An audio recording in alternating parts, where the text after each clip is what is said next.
Kwamba tume imetoa takwimu za vifo na matukio mengine kama tulivyobainisha hapo juu na mwenzangu alivyosoma, bado takwimu hizi hazijatoa sura kamili kilichotokea wakati wa maandamano mwaka 2025. Ushahidi mwingi wa kimazingira ulionyesha kulikuwa na matukio mengi ya mauaji ya raia zaidi kwenye makazi, na hivyo idadi ya watu 518 haiwezi kuwa idadi kamili ya waliouawa.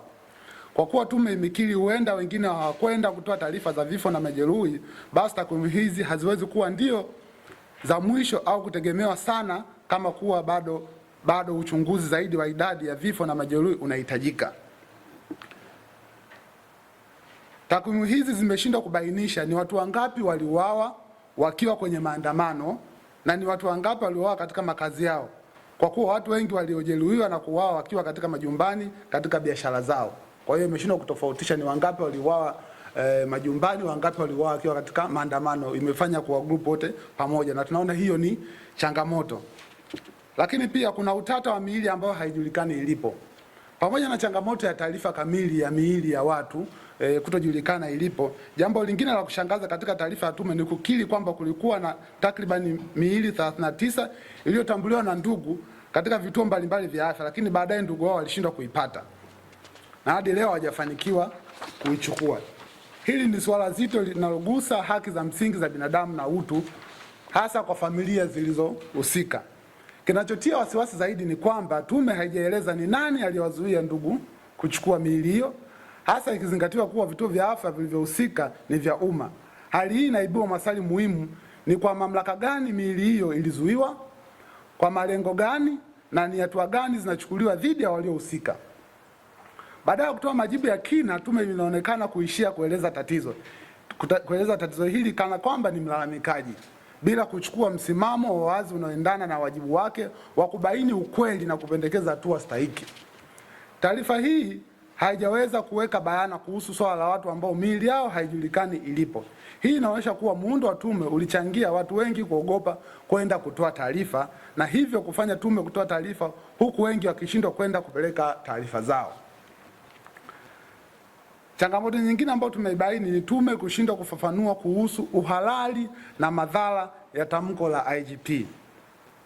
Eneo jingine muhimu ambalo umma wa Tanzania ulitarajia kusikia msimamo wa tume ni kuhusu uhalali wa tangazo la IGP Wambura lililowataka wakazi wa Dar es Salaam kutotoka nje ya makazi yao, na ambalo baadaye lilionekana kutumika katika maeneo mbalimbali ya nchi.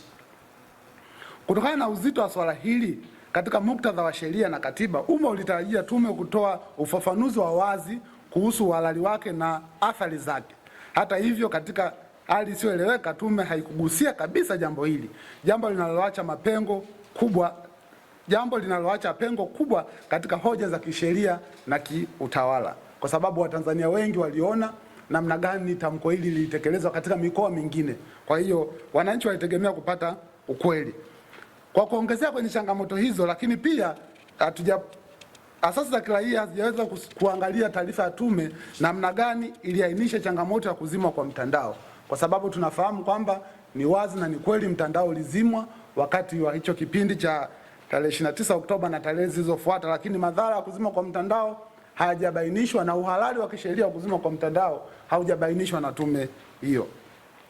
Lakini pia kuna jambo jingine la kuhusu tume kutoa taarifa juu ya watu kupotea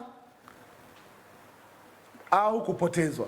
Kwa hiyo tume imetoa taarifa ambayo iko pamoja, ambayo imeshindwa kutofautisha watu kupotea na watu kupotezwa. Changamoto ambayo Watanzania wanafahamu ni ukweli kwamba tatizo kubwa la watu ni kupotezwa, sio kupotea, kwa sababu watu kupotea imekuwa ni swala la kawaida toka miaka ya nyuma. Aidha mtu hana akili timamu au shughuli nyingine yote itamfanya apotee, lakini changamoto ambayo chanzo cha vurugu ni watu kupotezwa, enforced disappearance, sio watu kupotea. Lakini pia jambo la mwisho tunalotaka kuliangalia ni kuhusu tume kutowataja wahusika wa mauaji ya Oktoba 29.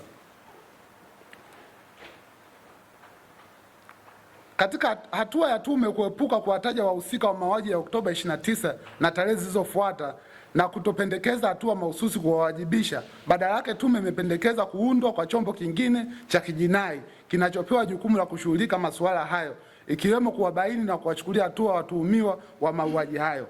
Hali hii inaibua swali la msingi kuhusu upeo na madhumuni ya tume yenyewe.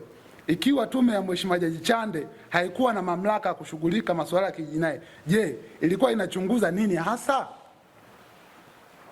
Na ikiwa ilikuwa inapokea ushahidi wa mashahidi hata kwa njia ya viapo, ushahidi huo ulikusudia kutumika kwa lengo gani? Kukosekana kwa majibu ya wazi katika masuala haya kunazua shaka juu ya ufanisi na mwelekeo wa kazi ya tume, pamoja na uwezo wake wa kufikia matarajio ya umma katika kubaini ukweli na kuhakikisha uwajibikaji. Muda mwingi umepita na fedha nyingi zimetumika, kwani tume imeshindwa kuja na majibu kamili ili kuweza kumaliza swala hili kwa wakati. Kwanza tena, mchakato wa uchunguzi ni kupoteza muda, kuto kujali yaliyotokea na kuongeza tena mafuta kwenye moto unaowaka. Na ndio maana toka mwanzo tulidhani ni vyema kuwa na tume huru na shirikishi ambayo itatumia muda mchache kuja na majibu kamili na ushauri kwa taifa kuhusu yaliyotokea Oktoba 29. Tusipokuwa makini, tunaweza kwenda hadi uchaguzi ujao tukiwa na swala hili na changamoto zote kuendelea kubakia kama zilivyo. Kwa kuzingatia maelezo ya uchambuzi huu wa Zaki,